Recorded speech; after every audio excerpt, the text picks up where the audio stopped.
CMRL കേസിലൂടെ ലക്ഷ്യം വെക്കുന്നത് തന്നെയെന്ന് മുഖ്യമന്ത്രി പിണറായി വിജയൻ. നൽകിയ സേവനത്തിനാണ് പ്രതിഫലം നൽകിയതെന്ന് CMRL വ്യക്തമാക്കിയെങ്കിലും അത് മറച്ചുവെച്ചാണ് പ്രചാരണമെന്ന് മുഖ്യമന്ത്രി വാർത്താസമ്മേളനത്തിൽ പറഞ്ഞു. മുഖ്യമന്ത്രിയുടെ മകൾ എന്ന് പരാമർശിച്ചാണ് കേസ് രൂപപ്പെടുത്തിയിരിക്കുന്നതെന്ന് മുഖ്യമന്ത്രി പറഞ്ഞു. ഇതിൽ നിന്ന് തന്നെ ഉദ്ദേശം വ്യക്തമാണ്. ഇതിൽ എൻ്റെ മകൾ എന്ന് പറഞ്ഞുകൊണ്ടാണ് തുടങ്ങിയത്. അതുതന്നെയാണ് പ്രശ്നം.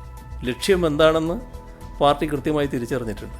വസ്തുതകൾ മറച്ചുവെച്ചാണ് CMRL കേസ് ചില മാധ്യമങ്ങൾ പ്രചരിപ്പിക്കുന്നത്. ഇതെന്തിനാണെന്ന് മുഖ്യമന്ത്രി ചോദിച്ചു. എൻ്റെ മകള് നടത്തുന്ന സ്ഥാപനം നൽകിയ സേവനത്തിന് അവർ നൽകിയ പ്രതിഫലം അത് കള്ളപ്പണമല്ലല്ലോ, അത് റെക്കോർഡ് അനുസരിച്ച് വന്നല്ലേ. അതിന് കൊടുക്കേണ്ട ഇൻകം ടാക്സ്, അതിന് കൊടുക്കേണ്ട GST ഇതെല്ലാം കൃത്യമായി കൊടുത്തു കഴിഞ്ഞല്ലേ, അല്ല രേഖപ്രകാരമുള്ളതല്ലേ.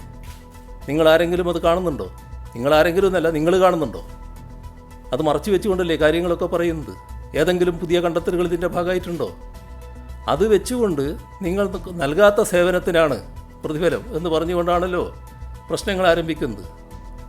നൽകിയ സേവനമാണെന്ന് കമ്പനി പറയുന്നു, നൽകിയ സേവനത്തെപ്പറ്റി മകളുടെ കമ്പനി പറയുന്നു. ആ ഭാഗം മറച്ചു വെക്കില്ലേ? എന്താ അത് മറച്ചു വെക്കുന്നത്? തന്റെ രക്തത്തിനു വേണ്ടിയാണ് ചിലർ ദാഹിക്കുന്നത്. നിങ്ങൾക്ക് വേണ്ടത് എൻ്റെ രക്തമാണ്. അത് അത്ര വേഗം കിട്ടുന്നൊരു കാര്യമല്ല, അത് മനസ്സിലായിക്കോ. വിഷയം കോടതിയിലാണ്. കോടതിയിലുള്ള കേസ് കോടതിയിലാണ് നേരിടേണ്ടത്. നിങ്ങളുടെ മുമ്പിലല്ല വിശദീകരിക്കേണ്ടത്. കോടതി നടക്കട്ടെ കാര്യങ്ങൾ. കൈരളി ന്യൂസ്, തിരുവനന്തപുരം.